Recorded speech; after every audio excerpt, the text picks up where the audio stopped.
Welcome to whistle.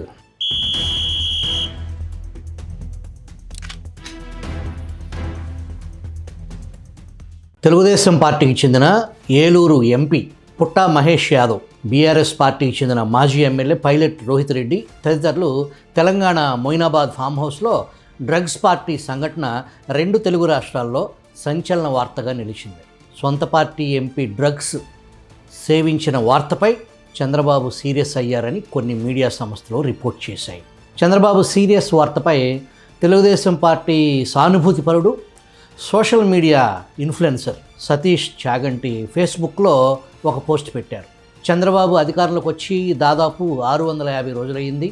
ఈ మధ్యకాలంలో అభివృద్ధి ఎంత జరిగిందో తెలియదు, కానీ చంద్రబాబు సీరియస్ అనే వార్త మాత్రం కనీసం 500 సార్లు చూసుంటాం. పని కంటే సీరియస్ అన్న పదమే ఎక్కువగా పనిచేస్తుంది. సీరియస్గా చెప్పాలంటే మీరు సీరియస్గా పనిచేస్తున్నట్లు కాదు బాబు గారు, సీరియస్గా నటిస్తున్నారు. ఇప్పుడు చంద్రబాబు సీరియస్ అనే పదం పెద్ద కామెడీ అయిపోయింది అని రాసుకొచ్చారు. బహుశా నిర్ణయాలు తీసుకోవటంలో ఇనుమును సైతం నీళ్ళల్లో నానబెట్టి కరిగిస్తారు అనే భావం అనుకుంటా. సతీష్ చాగంటి లాంటి వాళ్ళతో ఒక సమస్య ఉంది. వాళ్ళ నాయకుడిని వాళ్లే విమర్శించాలి, ఇతరులు విమర్శిస్తే ఊరుకోరు. సరే, అసలు విషయంలోకి వెళ్దాం. ఫామ్ హౌస్ డ్రగ్స్ వార్తను పతివ్రత పత్రిక, సాక్షి పచ్చమత్తు జనం చిత్తు అని చంద్రబాబు ప్రభుత్వం వచ్చాక గాంజాయి డ్రగ్స్ నకిలీ మద్యానికి రాష్ట్రం కేరఫ్గా మారిందని ప్రజలు అంటున్నారని ప్రచురించింది. సాక్షి పత్రిక దృష్టిలో తెలంగాణకు కూడా చంద్రబాబు నాయుడే ముఖ్యమంత్రి అని భావిస్తున్నట్టున్నారు. ఇక తెలంగాణ సాక్షి ఎడిషన్లో టీడీపీ గుట్టు రట్టు అని వార్తను ప్రచురించింది. బీఆర్ఎస్ పార్టీ మాజీ ఎమ్మెల్యే పైలట్ రోహిత్ రెడ్డి అని ప్రచురించకుండా మొత్తం కథనంలో బీఆర్ఎస్ పార్టీ పదం అచ్చు కాకుండా జాగ్రత్త పడింది.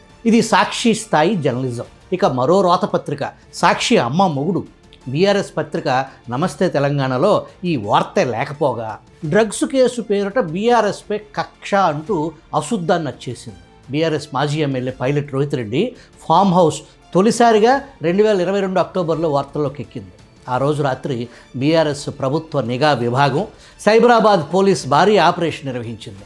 బీఆర్ఎస్కు చెందిన 4 ఎమ్మెల్యేలతో బీజేపీ తరపున బేరసారాలు చేస్తున్నారని, తిరుపతికి చెందిన సింహయాజులు, ఫరీదాబాద్లోని ఓ టెంపుల్లో ఉండే ఢిల్లీకి చెందిన సతీష్ శర్మ ఎలియాస్ రామచంద్ర భారతి, హైదరాబాద్ వాసి నందకుమార్ను పట్టుకున్నారు. ఆ కేసులో ఫిర్యాదుదారుడు రోహిత్ రెడ్డే కావటం విశేషం. అక్కడ మొదలైన ఈ కథ కేసీఆర్ పోలీస్ ప్రత్యేక దర్యాప్తు బృందం సిట్ ఏర్పాటు చేస్తే కేంద్రం ఎన్ఫోర్స్మెంట్ డైరెక్టరేట్ ఈడీని రంగంలోకి దించింది. ఈ ఎరకు సంబంధించిన ఎమ్మెల్యేలు రోహిత్ రెడ్డి, హర్షవర్ధన్ రెడ్డి, గువ్వల బాలరాజు, రేగా కాంతారావు 2023 ఎన్నికల్లో ఓడిపోయారు. ఈ కేసును సిబిఐ లేదా సిట్ ఎవరు దర్యాప్తు చేయాలనే అంశంపై ప్రస్తుతం సుప్రీంకోర్టులో ఉంది. బీఆర్ఎస్ ఇంటికి పోయి రేవంత్ రాజ్యం వచ్చింది. 2024 మార్చిలో నమోదైన ఫోన్ ట్యాపింగ్ కేసు కూడా ఈ ఫామ్ హౌస్ చుట్టూ తిరిగింది. తాజాగా ఇదే ఫామ్ హౌస్లో రేవ్ పార్టీ విత్ డ్రగ్స్ కలకలం రేపింది. ఈగల్ టీం, ఫ్యూచర్ సిటీ పోలీసులు సంయుక్తంగా జరిపిన దాడిలో రోహిత్ రెడ్డి, పుట్టా మహేష్ సహా మొత్తం 11 మంది చిక్కారు. పోలీసుల దాడికి ముందు కాల్పులు సైతం చోటు చేసుకోవడంతో ఈ కేసులో మారక ద్రవ్యాల చట్టంతో పాటు ఆర్మ్స్ యాక్ట్ కూడా జోడించారు. పుట్టా మహేష్ యాదవ్, రోహిత్ రెడ్డి సహా ఇతర నిందితులను మొయినాబాద్ పోలీసులు అరెస్ట్ చేశారు. మొయినాబాద్ ఫామ్ హౌస్ కేసు కేవలం డ్రగ్స్ పార్టీయా లేక దుబాయ్ బినామీ పెట్టుబడుల కదా? Rohit Reddy farm house drugs case కొత్త కోణాలు బయటకు తీస్తుంది. మొదట ఇది కేవలం డ్రగ్స్ పార్టీ ఘటనగా కనిపించినా బయటకు వస్తున్న సమాచారం ప్రకారం డ్రగ్స్ స్టోరీ కంటే పెద్దదిగా అనిపిస్తుంది. రాజకీయ నాయకులు, బడా వ్యాపారవేత్తలు, పబ్బు వ్యాపారులతో సంబంధాలు ఉన్న వ్యక్తులు ఒకే చోట చేరటం, డ్రగ్స్ వినియోగం ఆరోపణలు రావటం, అదే సమయంలో దుబాయ్లో పెట్టుబడులపై చర్చలు వినిపించటం, ఇవన్నీ కలిపి చూస్తే ఈ కేసు వెనుక పెద్ద ఆర్థిక నెట్వర్క్ ఉందా అన్న అనుమానం తలెత్తుతుంది. ఈ కథలో కీలకంగా వినిపిస్తున్న పేరు కేదార్. కేదార్ ఒక మిస్టరీ వ్యాపారవేత్త, ఒక సినిమా నిర్మాత, హైదరాబాద్ వ్యాపార వర్గాల్లో కేదార్ పేరు గతంలోనే తరచూ వినిపించేది. అధికారికంగా ఆయన హాస్పిటాలిటీ రంగానికి చెందిన వ్యాపారవేత్తగా పరిచయం ఉన్నప్పటికీ నగరంలోని నైట్ లైఫ్ వ్యాపారంలో ఆయనకు విస్తృత పరిచయాలు ఉన్నాయని చెప్పేవారు. కేదార్ గురించి వ్యాపార వర్గాల్లో వినిపించిన అంశాలు హైదరాబాదులో లగ్జరీ బార్ పబ్బు నిర్వహణ, పబ్బు యజమానులు, వ్యాపారవేత్తలతో పరిచయాలు, రాజకీయ నాయకులతో సంబంధాలు. అయితే కేదార్ పేరు పెద్దగా వార్తల్లోకి రావడానికి అసలు కారణం అతని అనుమానాస్పద మరణం. మిస్టరీగా మిగిలిపోయిన కేసు 2025 ఫిబ్రవరిలో కేదార్ ఒక ప్రముఖ మీడియా సంస్థకు సంబంధించిన వ్యక్తి ఫ్లాట్లో దుబాయ్లో అనుమానాస్పద పరిస్థితుల్లో మరణించాడు.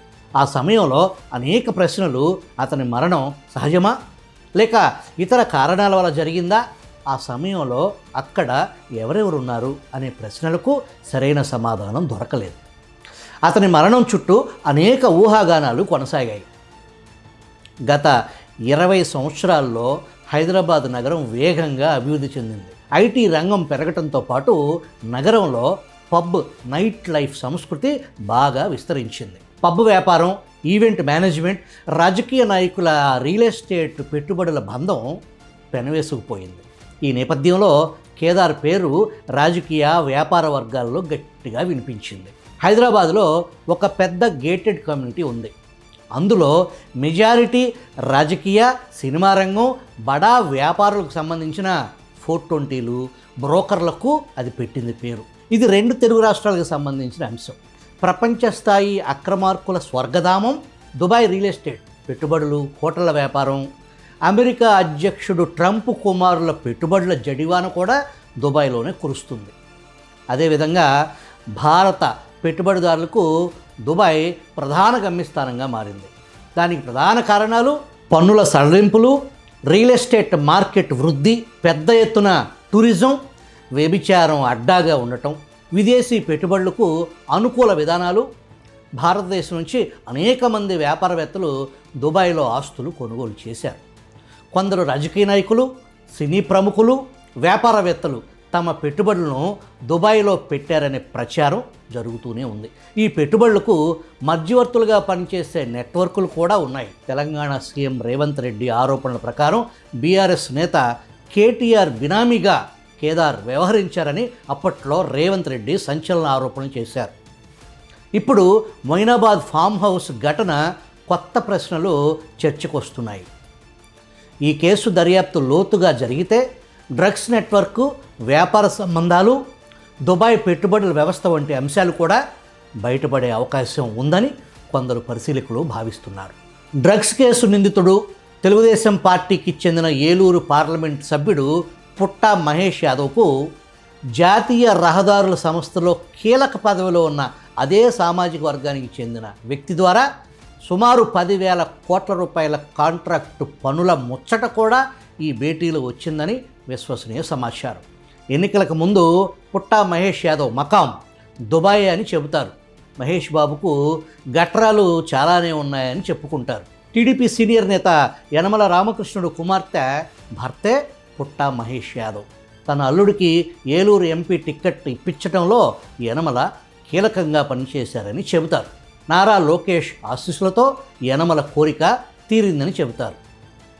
యనమల రామకృష్ణుడు పలుమార్లు తనకు రాజ్యసభకు వెళ్ళాలనే కోరికను పలు సందర్భాల్లో బిర్రుగా మాట్లాడేవారు.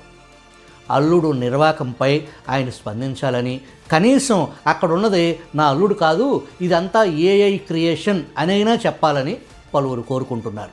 తెలంగాణ మాజీ మంత్రి తలసాని శ్రీనివాస్ యాదవ్ కుమార్తె పుట్టా మహేష్ తమ్ముడు భార్య కావటం విశేషం. ఏలూరు ఎంపీ కార్యాలయంలో బీఆర్ఎస్ గులాబీ గుబాళింపుతో నిండిపోయిందని చెబుతారు. పుట్టా వ్యవహారాలు మొత్తం చక్కబెట్టేది తలసాని శ్రీనివాస్ యాదవ్ మనుషులే అని చెబుతారు. అందుకు తగ్గట్టే బీఆర్ఎస్ మాజీ ఎమ్మెల్యేతోనే డ్రగ్స్ పంచుకున్న కేసు, వ్యవహారాలు, వ్యాపారాలు. రాజకీయ నాయకులు మాత్రం ప్రత్యర్థి రాజకీయ పార్టీ నాయకులతో విందులు, వినోదాలు, డ్రగ్స్, వ్యాపార లావాదేవీలు కొనసాగిస్తారు. పార్టీ కేడర్ మాత్రం గ్రౌండ్లో పోరాటం చేసి చంద్రయ్య లాంటి కార్యకర్తలు ప్రాణాలు గాల్లో కలిసిపోవాలి.